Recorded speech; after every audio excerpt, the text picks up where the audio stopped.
The name of the story is The Town Mouse and the Country Mouse. A town mouse once visited a relative who lived in the country.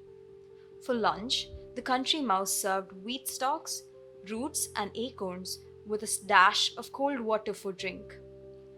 The town mouse ate very sparingly, nibbling a little of this and a little of that, and by her manner making it very plain that she ate the simple food only to be polite. After the meal, the friends had a long talk, or rather, the town mouse talked about her life in the city while the country mouse listened.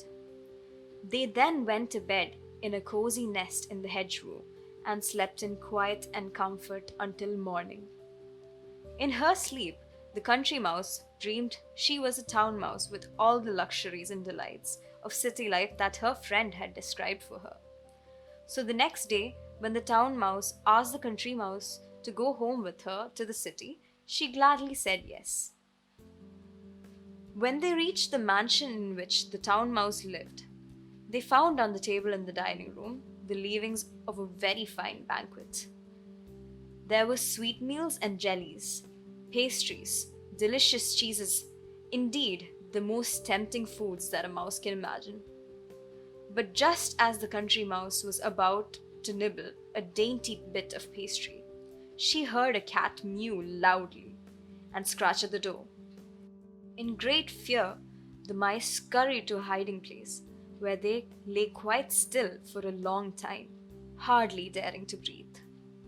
When at last they ventured back to the feast, the door opened suddenly and in came the servants to clear the table, followed by the house dog. The country mouse stopped in the town mouse's den only long enough to pick up her carpet bag and umbrella. "You may have luxuries and dainties that I have not," she said as she hurried away. "But I prefer my plain food and simple life in the country with the peace and security that go with it." The moral of the story is: poverty with security is better than plenty in the midst of fear and uncertainty.